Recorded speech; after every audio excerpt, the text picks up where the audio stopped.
அந்த வழக்கு வந்து தள்ளுபடி செய்யப்பட்டு பிறகு மீண்டும் அந்த வழக்கு எடுக்கப்பட்டு சார்ஜ் ஷீட் போடப்பட்டிருக்கிறது. அந்த வழக்கு தான் நேஷனல் ஹெரால்டு வழக்கு. வெள்ளையர்கள் இதை கவனிக்கிறார்கள். நேஷனல் ஹெரால்டு பத்திரிகை என்னப்பா முழுக்க முழுக்க வந்து நமக்கு எதிராக நமக்கு வந்து விடுதலை வேணும், சுதந்திரம் வேணும்னு சொல்லி இவங்க வந்து எழுதிக்கிட்டே இருக்காங்க. அந்த இதில் வந்து நமக்கு எதிரான ஒரு பத்திரிகையாக இருக்கேன்னு சொல்லி 1942 வெள்ளையர்கள் வந்து இந்த நேஷனல் ஹெரால்டு பத்திரிகைக்கு வந்து தடை விதிக்கிறாங்க. யங் இந்தியா நிறுவனத்துக்கு வந்து விற்கிறாங்க வெறும் 50 லட்சத்திற்கு. அதாவதுங்க 90 கோடி ரூபாய் கடனும் அது உள்ளே இருக்குது. அந்த நேஷனல் ஹெரால்டு பத்திரிகைக்குள்ளே 2000 கோடி சொத்துக்களும் மதிப்புகளும் வந்து உள்ளே இருக்குது. நேஷனல் ஹெரால்டு பத்திரிகையில் ஒரு கேரக்டர் அசாசினேஷனை நாம் செய்ய முடியும் என்ற நோக்கத்திற்காக செய்தார்கள் அப்படின்ற ஒரு விஷயம் சொல்லப்படுகிறது. எனவே நீதிமன்றம் தான் இறுதி முடிவை தரப்போகிறது. ஒருவேளை இவர்கள் ஊழல் செய்திருந்தார்கள் என்றால், இவர்கள் வந்து கரை பிடித்த கரம் என்றால்,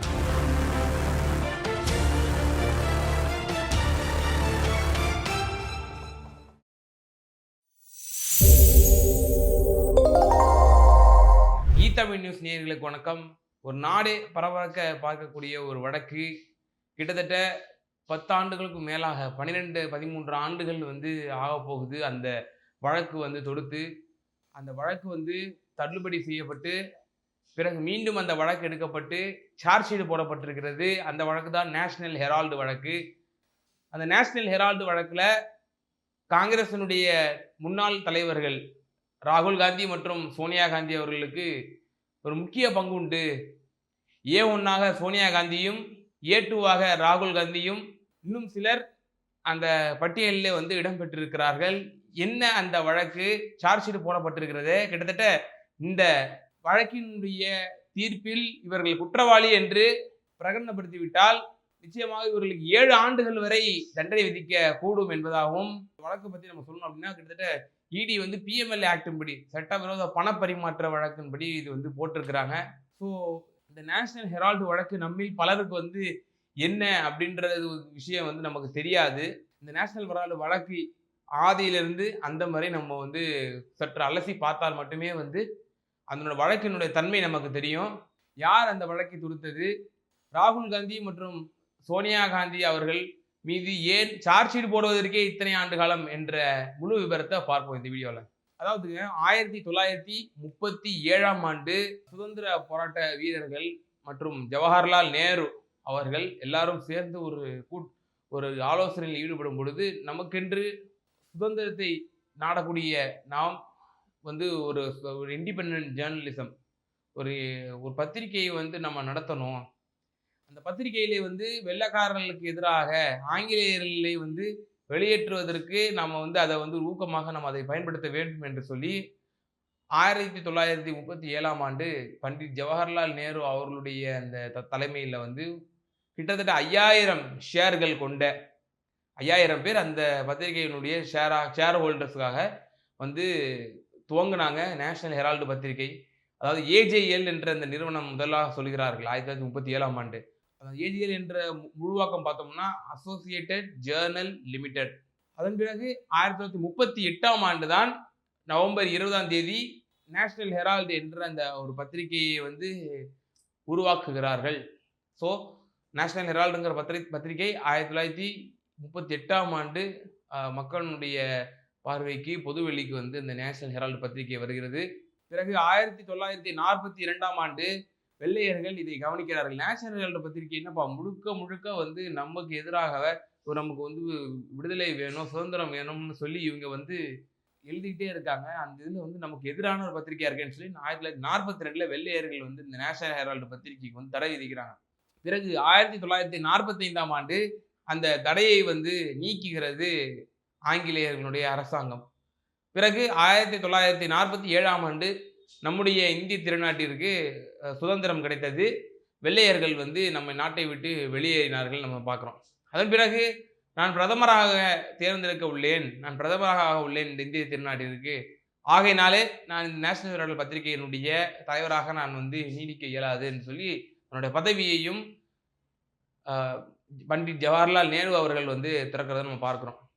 இதில் வந்து இந்த பத்திரிகையை வந்து குறிப்பாக வெள்ளையர்களை வெளியேற்ற வேண்டும், இந்திய சுதந்திரத்திற்காக நாம் வந்து ஒரு பத்திரிகையை துவங்க வேண்டும் என்ற நோக்கத்தோடு இந்த பத்திரிகை துவங்கப்பட்டாலும் பிற்காலத்தில் வந்து இது வந்து முழுக்க முழுக்க காங்கிரஸ் ஆட்சியில இருந்ததனுடைய விளைவாக, காங்கிரஸ் என்ன செயல் திட்டத்தை கொண்டு வருகிறதோ, அந்த செய்திகள் எல்லாம் இதில் இடம்பெறும். காங்கிரசினுடைய செயல்பாடுகள், காங்கிரஸ் அதாவது ஒரு கட்சியினுடைய ஒரு பேப்பராக, நியூஸ் பேப்பராக இது வந்து நேஷனல் ஹெரால்டுங்கிற ஒரு இந்த பத்திரிகை வந்து முழுக்க முழுக்க ஆனதை நம்மளால பார்க்க முடிகிறது. அந்த 1947க்கு பிறகு பல்வேறுபட்ட தரப்புகள் வந்து இந்த நேஷனல் ஹெரால்டுக்காக மிக குறைந்த விலையில தங்களுடைய சொத்துக்களை மிக அதாவது ஒரு குறைந்த விலைகள்ல, சொற்ப விலைகள்ல அது அதாவது இல்லை என்றால் அன்பளிப்பு கொடுக்கும் விதத்துல வந்து பலரும் வந்து தங்களுடைய நிலங்கள், பில்டிங்ஸ் இந்த மாரி பல விஷயங்கள வந்து நேஷனல் ஹெரால்டுக்கு வந்து குடுத்திருந்தாங்க. பிறகு 2008ஆம் ஆண்டு இப்ப நம்ம எவ்வளோ 37ல ஆரம்பிச்சோம், 38ல வந்து துவங்குறாங்க. 47ல வந்து பண்டிட் ஜவஹர்லால் நேரு துறக்குறாரு.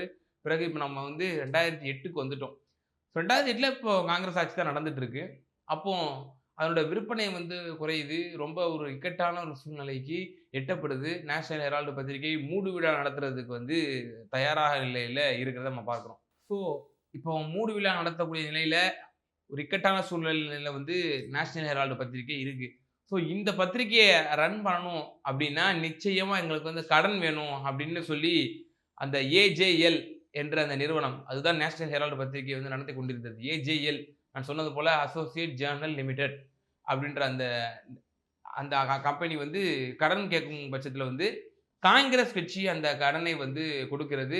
கிட்டத்தட்ட ரூ. 90 கோடி காங்கிரஸ் கட்சி அதாவது தங்களோட தொண்டர்களால் பெறப்பட்ட சாதாரண சாமானிய தொண்டர்கள் கூட அந்த பங்களிப்பு இருந்திருக்கும் காங்கிரஸ் கட்சியினுடைய நிதியிலே.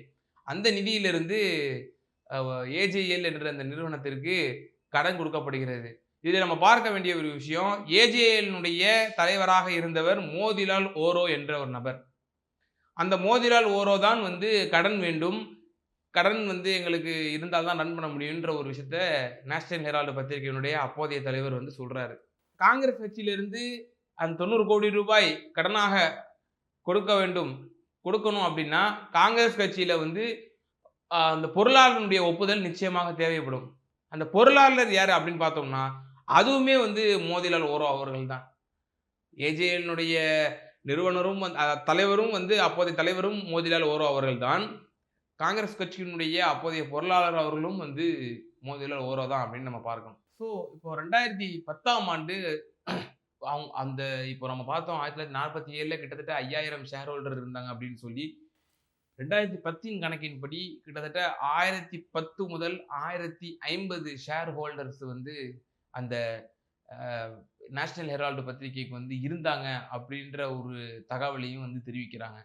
பிறகு 2009ஆம் ஆண்டு மீண்டும் ஆட்சிக்கு வருகிறது. ஸோ, ஒரு கடுமையான இக்கட்டான ஒரு சூழ்நிலை இருக்குன்னு நம்ம பார்த்துருந்தோம். நேஷனல் ஹெரால்டு பத்திரிகை விற்பனை குறைவு, ஊழியர்களுக்கு சம்பளம் போட முடியாத ஒரு சூழ்நிலை, கடும் மூடு விழா நடத்தக்கூடிய ஒரு நிலைமை. அப்போது ஒரு நிறுவனம், பிரைவேட் நிறுவனம் வந்து வாங்கணும். இந்த வாங்குவதற்கு வந்து முன் வருது. இந்த நேஷனல் ஹெரால்டு பத்திரிகைய ஏஜேஎல் என்ற அந்த நிறுவனத்த. அது எப்படி வாங்கப்படுகிறது என்று சொன்னால், அது யார் வாங்க முன் வருகிறார் என்று சொன்னால், ஒய்ஐஎல் என்ற ஒரு நிறுவனம், யங் இந்தியா லிமிடெட் அப்படிங்கிற ஒரு நிறுவனம் வந்து அத வாங்கலாம்னு சொல்லி முன்னுக்கு வருது. அந்த யங் இந்தியா நிறுவனத்தினுடைய ஷேர் ஹோல்டர்ஸ் யாரு அப்படின்னு நம்ம பார்த்தோம் அப்படின்னா, ராகுல் காந்தி அவர்களிடம் ஒரு 38%, காங்கிரசினுடைய முன்னாள் தேசிய தலைவர் அம்மையார் சோனியா காந்தி அவர்களுடைய பங்களிப்பு 38% என்றும், மீதி இருக்கக்கூடிய 24% யார்ட்ட இருக்கு அப்படின்னு நம்ம பார்த்தோம் அப்படின்னா, நம்ம ஏற்கனவே சொன்னது போல மோதிலால் ஓரோ அவர்கள், அப்புறம் ஆஸ்கர் பெர்னாண்டஸ் அவர்கள், அதேபோல ஜர்னலிஸ்ட் சுமன் தூபே அவர்கள், அதேபோல ஆன்டர்பிரனர் சாம் பிட்ரடோ அவர்கள், அதேபோல இவர்கள் எல்லாம் வந்து மீதி இருக்கக்கூடிய ஷேர்கள் எல்லாம் வந்து பங்குதாரர்களாக இருக்கக்கூடிய காட்சிகளை நம்ம பார்க்கிறோம். ஸோ, அப்போது இருந்த நேஷனல் ஹெரால்டினுடைய பத்திரிகை இருந்திருக்கக்கூடிய அந்த மதிப்பு, சொத்து மதிப்பு எவ்வளோன்னு சொல்றாங்க அப்படின்னா, கிட்டத்தட்ட 2000 கோடி என்று மதிப்பிடப்படுகிறது. அதாவது இது வந்து அரசுனுடைய ஒரு இதனுடைய அல்காரிதத்தின்படி 2000 கோடி. தனியார் வசம் அது கணக்கெடு பண்ணி பார்த்தோம் அப்படின்னா, ஒரு அந்த நிலத்தினுடைய அந்த சொத்தினுடைய மதிப்பே வேற லெவல்ல இருக்கும். பல 1000 கோடிகள் இருக்கும். அரசினுடைய பார்வையின்படி, மானிட்டரிங் படி 2000 crore என்று சொல்லப்படுகிறது. ஸோ இந்த ஏஜேஎல் நிறுவனம் பார்க்குறோம். இதுவும் காங்கிரஸ் கட்சியினுடைய பொருளாளர் தான் தலைவரா இருக்காரு. ஒய்ஐஎல் அதாவது யங் இந்தியா லிமிடெடுக்கு விற்பனை செய்வதற்கு தயாராகி விட்டார்கள். அந்த யங் இந்தியா நிறுவனம் வந்து அதுக்கும் வந்து காங்கிரசினுடைய பின்புலமாகத்தான் இருக்கிறது. இந்திரா காந்தி மற்றும் சோனியா காந்தி மற்றும் காங்கிரசினுடைய முன்னணி நிர்வாகிகள் எல்லாமும் அந்த மோதிலா ஓரோ உட்பட எல்லாரும் வந்து உட்பட்டு இருக்கிறாங்க. ஸோ இதுல வந்து யங் இந்தியா நிறுவனத்துக்கு வந்து விற்கிறாங்க. வெறும் 50,00,000க்கு. அதாவதுங்க 90 கோடி ரூபாய் கடனும் அது உள்ள இருக்கு. அந்த நேஷனல் ஹெரால்டு பத்திரிகைக்குள்ள. 2,000 கோடி சொத்துக்களும் மதிப்புகளும் வந்து உள்ள இருக்கு. நேஷனல் ஹெரால்டு பத்திரிகையில. ஸோ அப்ப 2,090 கோடி கிட்டத்தட்ட மதிப்பு கொண்ட அந்த நேஷனல் ஹெரால்டினுடைய அந்த பத்திரிகையினுடைய அசெட்டு அவ்வளவு சொத்து மதிப்பு கொண்ட அந்த நிறுவனம் முழுக்க ஒய்ஐஎல் என்ற ஒரு நிறுவனம் யங் இந்தியா நிறுவனத்திற்கு வெறும் 50,00,000க்கு மாற்றப்படுகிறது. காங்கிரஸ் தரப்புல இருந்து என்ன சொல்லப்படுது அப்படின்னா, இந்த யங் இந்தியா நிறுவனம் என்பது வந்து இது வந்து ஒரு நார்மல் நம்ம ஆர்டினரியா இருக்கக்கூடிய கமர்ஷியல் நிறுவனம் கிடையாது. இந்த நிறுவனம் வந்து நான் ப்ராஃபிட் நிறுவனம் இது. இது வந்து லாப நோக்கத்திற்காக வந்து உருவாக்கப்பட்ட நிறுவனம் அல்ல. இது வந்து சமூக அ நலனுக்காகவும் எந்த ஒரு ப்ராஃபிட் வந்தாலுமே அந்த ப்ராஃபிட்டை கூட சமூக நலனுக்காகத்தான் வந்து செலவிட வேண்டும் என்ற ஒரு நோக்கத்தோடு வந்து உருவாக்கப்பட்ட அந்த நிறுவனம். ஆகையினால் அவர்களுக்கு பல சலுகைகள் உண்டு. அதன் அடிப்படையிலே வந்து நாங்கள் யங் இந்தியா நிறுவனத்தில் தான் நாங்கள் வந்து அந்த 50,00,000க்கு நாங்கள் வாங்கியிருந்தோம் அப்படின்ற ஒரு பதில் பார்வையை வந்து காங்கிரஸ் தரப்புல இருந்து வைக்கிறாங்க. ஆனால் வழக்கு தொடர்ந்த திரு சுப்பிரமணிய சுவாமி அவர்கள் மற்றும் பிஜேபி தரப்பு வந்து என்ன சொல்லுது அப்படின்னா, இது வந்து முறைகேடு நடந்திருக்கக்கூடிய வாய்ப்புகள் இருக்கு. நம்ம அதை அடுத்தடுத்து பார்ப்போம். ஒரு ஒய்ஐஎல் யங் இந்தியா நிறுவனத்திற்கு கிட்டத்தட்ட 2,090 கோடி மதிப்பிலான அந்த நேஷனல் ஹெரால்டுனுடைய அந்த நிறுவனத்தை ஏஜேஎல் என்ற அந்த நிறுவனத்தை வெறும் 50,00,000க்கு வந்து இவர்கள் வந்து மாற்றியிருக்கிறார்கள். கைமாறி இருக்கிறது. இதில் ஏதேனும் பல முறைகேடுகள் நடந்திருக்கக்கூடிய வாய்ப்புகள் இருக்கிறது. பல முறைகேடுகள் நடந்திருக்கக்கூடும் என்பதாக 2012ஆம் ஆண்டு சுப்பிரமணிய சாமி அவர்கள் நீதிமன்றத்தை நாடுகிறார். வழக்கு தொடுத்திருக்கிறார். டெல்லியில் இருக்கக்கூடிய ரோஸ் அவென்யூ நீதிமன்றத்தில் அவர் வந்து வழக்கு தொடர்றாரு. இந்த வழக்கு பிறகு இது காங்கிரஸ் ஆட்சியிலே தான் போடப்படுகிறது இந்த வழக்கு. பிறகு 2015ஆம் ஆண்டு ஆகஸ்ட் மாதமே வந்து இந்த வழக்கில் வந்து எந்த ஒரு முகாந்திரமும் இல்லை. இதில் வந்து சரியான ஆதாரங்கள் இல்லை அப்படின்னு சொல்லி நீதிமன்றம் தள்ளுபடி செய்கிறது. ஆனாலும் பிஜேபி அந்த அரசு விடவில்லை. பிஜேபி அப்போதுதான் வந்து முதலாம் ஆண்டில் வந்து அடியெடுத்து வைத்திருக்கிறார்கள். அதை மீண்டும் அந்த வழக்கை உயிர்ப்பித்து இடியினுடைய அதிகாரியை மாற்றி மீண்டும் அந்த வழக்கை வந்து முடுக்கி விடுகிறது. அப்போதைய பாரதிய ஜனதா அரசு ஃபர்ஸ்ட் பாரதிய ஜனதா அரசு வந்து முடுக்கிவிட்டு அந்த வழக்கை மீண்டும் விசாரிக்க வந்து வழிவகை செய்கிறது பாரதிய ஜனதா அரசு. ஸோ 2015 மீண்டும் செப்டம்பர் மாதம் மீண்டும் வந்து இந்த வழக்கு விசாரணை வந்து பிஜேபி அரசால் வந்து துவங்கப்படுத்தி தள்ளுபடி செய்யப்பட்ட அந்த வழக்கை பிறகு 2022ஆம் ஆண்டில் தான் 7 ஆண்டுகளுக்கு பிறகு தான் இடி தரப்பில் வந்து நீதிமன்றத்தில் சமர்ப்பிக்கப்பட்ட அந்த ஆதாரங்களின் அடிப்படையிலே விசாரணைக்கு அழைக்கின்றார்கள் சோனியா மற்றும் ராகுல் காந்தியை. ஸோ அப்போ இருவரும் வந்து விசாரணைக்கு கூட நீதிமன்றத்திலே போய் ஆஜராகிறார்கள். ஆஜராகி தங்களுடைய விளக்கத்தை கொடுத்தார்கள். அப்போது கூட ஒரு பெரிய பரபரப்பான ஒரு சூழ்நிலை ஏற்பட்டது. நாடு முழுக்க ஒரு பேசு பொருளாக ஆனது, விவாத பொருளான ஆனது.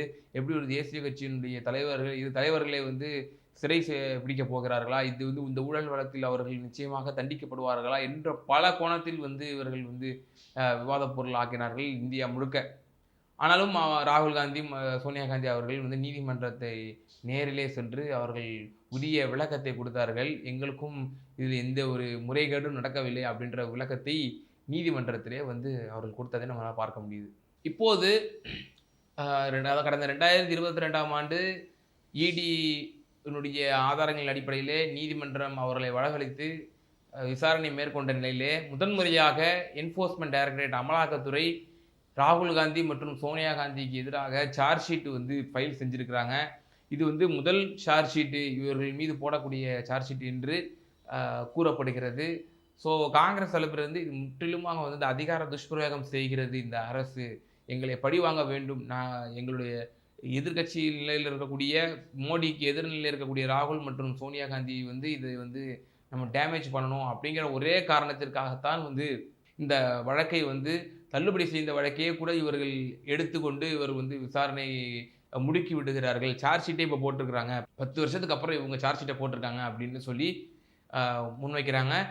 இன்னும் ஒரு சில வலதுசாரி சிந்தனை கொண்டவர்கள் என்ன சொல்றாங்க அப்படின்னா, இது ரொம்ப வீக்கான வழக்கு.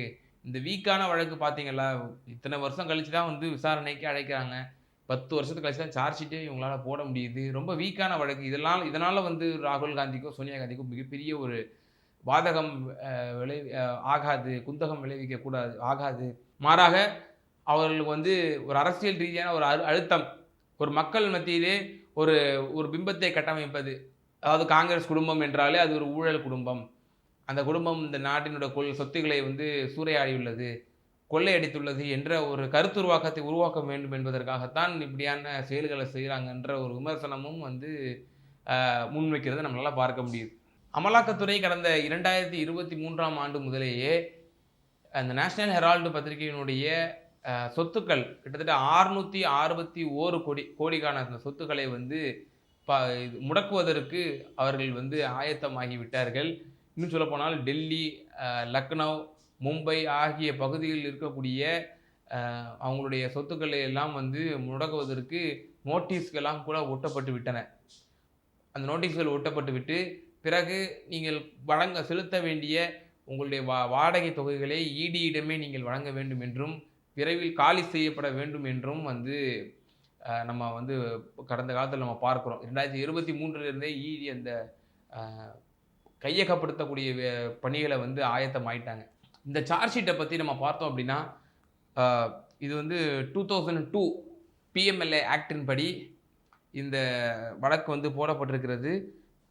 பிரிவு 44 மற்றும் 45 பிரிவின் கீழ் வந்து இந்த சார்ஜ் ஷீட் வந்து போடப்பட்டிருக்கிறது. இந்த சார்ஜ் ஷீட்டில் வந்து அதாவதுங்க ஆல்ரெடி பிஎம்எல்ஏ ஆக்டின் படி ஒருவர் வந்து விசாரணை கைதியாக உள்ளே இருந்தாலும் கூட அவர்களுக்கு வந்து பெயில் கிடைப்பது வந்து அவ்வளவு எளிதல்ல. நம்ம எத்தனையோ வழக்குகளை பார்ப்போம். செந்தில் பாலாஜி அவர்களுடைய வழக்கை பார்த்திருந்தோம். எப்படியெல்லாம் அதிகார துஷ்பிரயோகம் செய்து ஜாமீன் கூட வழங்காமல் கிட்டத்தட்ட 1.5 ஆண்டுகள் வந்து உள்ளே வைத்தார்களோ. நல்ல ஒரு உதாரணம், காங்கிரஸ் கட்சியினுடைய மூத்த தலைவர் 2வது என்டிஏ ஆட்சி வரும்பொழுது கிட்டத்தட்ட 100-110 நாட்கள் வந்து சிதம்பரமே அவர்கள் வந்து காவலிலே வைத்திருந்தார், சிறையில் அடைக்கப்பட்டிருந்தார். இன்னும் சொல்லப்போனால் அடல் பிஹாரி வாஜ்பேயி அவர்கள் இந்த PMLA prevention of money laundering ஆக்டை வந்து கொண்டு வந்தார். அதன் பிறகு காங்கிரஸ் அரசு அதை வந்து இன்னும் நல்ல ஊர்ஜிதப்படுத்தியது. அதனுடைய விளைவே காங்கிரசினுடைய மூத்த தலைவர் அவர்தான் நிதியமைச்சராக இருந்தார். நிதியமைச்சகத்தின் கீழ் தான் இந்த சட்டம் என்பது வரும், இந்த பிஎம்எல்ஏ சட்டம் என்பது. அந்த சட்டத்தின்படி அவரே வந்து சோதனைக்கு உள்ளாக்கப்பட்டார், வேதனைக்கு உள்ளாக்கப்பட்டார் என்பதையும் நம்ம வந்து பார்க்கிறோம். ஆகையினால இந்த வழக்கு வந்து ஒரு கிட்டத்தட்ட ஒரு நான் பெயிலபிள், அதாவது பெயில் கிடைக்கிறதுக்கு மிக கடினமான ஒன்று அப்படின்னும் சொல்லப்படுது. இந்த வழக்கின்படி குற்றவாளிகள் என்று நிரூபிக்கப்பட்டு கிட்டத்தட்ட 7 ஆண்டுகள் சிறை தண்டனை வழங்க முடியும். அப்படி என்றால் அவருடைய எதிர்காலமே நிச்சயமாக ஒரு பாதிப்பு உள்ளாகும். இப்போதுதான் காங்கிரஸ் கட்சி ஒரு 10 ஆண்டுகள் எதிர்கட்சியாக இல்லாத நிலையிலே ஒரு கண்ணியமான ஒரு எதிர்கட்சிங்கிற அந்தஸ்தை வந்து பெற்றிருக்கிறது. அப்படி இருக்கக்கூடிய சூழ்நிலையிலே ராகுல் காந்தி மற்றும் சோனியா காந்தி அவர்கள் இந்த வழக்கினுடைய குற்றவாளிகள் என்று கருதப்பட்டால் இவர்களுடைய எதிர்காலம், காங்கிரசினுடைய எதிர்காலம் மிகப்பெரிய கேள்விக்குறியாகும் என்பதாக வந்து நம்ம சொல்கிறத பார்க்க முடிகிறது. இந்த சார்ஜ் ஷீட்டில் யாரெல்லாம் உள்ளடக்கியிருக்காங்க அப்படின்னு பார்த்தோம் அப்படின்னா, A1ஆக சோனியா காந்தி அவர்களையும், A2ஆக ராகுல் காந்தி அவர்களையும், மற்ற இன்னும் சிலரையும், குறிப்பாக சாம் பெட்ரோட்ரோ அவர்களையும், பத்திரிகையாளர் சுமன் தூபே அவர்களையும் வந்து உள்ளடக்கிய இந்த சார்ஜ் ஷீட் என்பது போடப்பட்டிருக்கிறது. நிச்சயமாக இந்த நாட்டில் வந்து ஊழல் என்பது இந்த நாட்டினுடைய வளங்களை, இந்த நாட்டினுடைய வளர்ச்சிக்கு மிக பெரும் தடையாக இருக்கிறது என்பதில் மாற்று கருத்து கிடையாது. ஆனால் அதே சமயத்தில் யார் இந்த நடவடிக்கை எடுக்கிறார்கள், அந்த நடவடிக்கை நியாயமாக இருக்கிறதா? இவ்வளோ வீக்கான ஒரு இந்த வழக்கை இத்தனை ஆண்டு காலம் உங்களால் வந்து சார்ஜ் ஷீட்டை கூட ஃபைல் செய்ய முடியாமல் 10 ஆண்டுகளுக்கு பிறகுதான் உங்களால் சார்ஜ் ஷீட்டை ஃபைல் செய்ய முடிகிறது. இது அப்பட்டமான ஒரு அரசியல் பழிவாங்கல் தானே என்கிற ஒரு சந்தேகம் ஜனநாயக சக்திகள் மற்றும் பொதுமக்கள் மத்தியிலே வந்து இந்த சந்தேகம் வந்து எழும்பியிருக்கக்கூடியதை நம்ம பார்க்கிறோம். அதை ஒட்டிதான் வந்து இப்போது காங்கிரஸ் கட்சியினுடைய தலைவர்கள் மீது இப்படியான ஒரு கடுமையான ஒரு சார்ஜ் ஷீட்டை ஃபைல் செய்வது, அடுத்த கட்ட நடவடிக்கைகளை வந்து ஆயத்தமாவது என்பதை நம்மளால வந்து பார்க்க முடிகிறது. குறிப்பாக அரசியல் விமர்சகர்கள் பீகார் எலக்ஷன் வருகிறது. அப்போது ராகுல் காந்தி அவர்கள் அங்க பீகாரிலே ஒரு மிகப்பெரிய எழுச்சியை ஏற்படுத்தியிருக்கிறார். அங்கு பீகார்ல வந்து ராகுல் காந்தியின் பக்கம் மக்கள் இருக்கிறார்கள். அந்த கூட்டணிக்கு மக்கள் பெரும் ஆதரவை தருகிறார்கள். அப்படி என்றால் நிச்சயமாக இந்த இந்த நேஷனல் ஹெரால்டு பழைய வழக்கை வந்து தூசி தட்டி இதுக்கு வந்து உயிர்ப்பு கொடுத்தா தான் வந்து மக்கள் மத்தியில ஒரு கேரக்டர் அசாசினேஷனை நாம் செய்ய முடியும் என்ற நோக்கத்திற்காக செய்தார்கள் அப்படின்ற ஒரு விஷயம் சொல்லப்படுகிறது. எனவே நீதிமன்றம் தான் இறுதி முடிவை தரப்போகிறது. ஒருவேளை இவர்கள் ஊழல் செய்திருந்தார்கள் என்றால், இவர்கள் வந்து கரை பிடிந்த கரம் என்றால், நிச்சயமாக இவர்கள் வந்து தண்டனைக்கு உள்ளாக்கப்பட வேண்டியவர்கள் தான். ஆனால் இது வந்து எந்த வீக்கரான ஒரு வழக்கு நம்ம பார்க்கிறோம். நம்ம கடந்த காலத்தில் நம்ம வந்து சொல்லியிருந்தோம். தள்ளுபடி செய்யப்பட்ட வழக்கை தான் இந்த பிஜேபி அரசு பழிவாங்கும் நோக்கத்திற்காக மீண்டும் எடுத்திருக்கிறது என்பதாக விமர்சனமும் உள்ளாக்கப்படுகிறது. ஆகவே இது மாதிரியான ஒரு சூழ்நிலை தான் வந்து இருந்து கொண்டிருக்கிறது. இதுதான் இந்த நேஷனல் ஹெரால்டு பற்றி இடி எத்தனையோ வழக்குகள் ஆண்டாண்டு காலம் ஆகிவிட்டன. எத்தனையோ சிபிஐ வழக்கு ஆண்டாண்டு காலம் ஆகிவிட்டன. உங்களால் சார்ஜ் ஷீட் போட முடிந்ததா? இதே நம்முடைய விஜயபாஸ்கர் அவர்கள் வீட்டிலே 89 கோடி ரூபாய் எடுத்ததாக வந்து நம்ம செய்திகள்லாம் பார்த்தோமே. அப்போது என்ன ஆனது? அந்த வழக்கு என்ன ஆனது? அந்த வழக்கினுடைய விசாரணை எந்த நிலையில் இருக்கிறது? இது மாதிரியான எண்ணற்ற வழக்குகள் சிபிஐயாக இருக்கட்டும், இடியாக இருக்கட்டும், எதிர்க்கட்சிகளை அச்சுறுத்தும் ஒரு கருவியாக மட்டுமே அவைகள் எல்லாம் பயன்படுத்தப்படுகிறதா? மக்களுடைய நலன் மற்றும் இந்த நாட்டினுடைய வளத்தை, இந்த நாட்டினுடைய பாதுகாப்பை உறுதி செய்யும் விதமாக இந்த இயந்திரங்கள் எல்லாம் பயன்படுத்தவில்லையா? அப்படிங்கிற ஒரு கேள்வியும் அரசியல் விமர்சகர்கள் கூடுதலாக கேள்வியை முன்வைக்கிறார்கள். ஆகவே இந்த நேஷனல் ஹெரால்டு பத்திரிகையிலே சோனியா மற்றும் ராகுல் காந்தி அவர்கள் சிறை செல்வார்களா? அல்லது இதை நிச்சயமாக அவர்கள் எதிர்கொண்டு நிரபராதி என்று நிரூபித்து வருவார்களா? என்று உங்களுடைய கமெண்ட் செக்ஷனில் வந்து நீங்கள் உங்களோட கமெண்ட்டை வந்து பதிவு செய்யுங்க. சப்ஸ்கிரைப் செய்யுங்க தமிழ் நியூஸுக்கு. தொடர்ந்து ஆதரவு தாருங்கள். நன்றி, வணக்கம். நமது தமிழ் நியூஸ் சேனலில் உங்களது பொருட்களை வெறும் 500 ரூபாயில் விளம்பரம் செய்ய வேண்டுமா? தொடர்புக்கு 7806942275 தொடர்பு கொள்ளுங்கள்.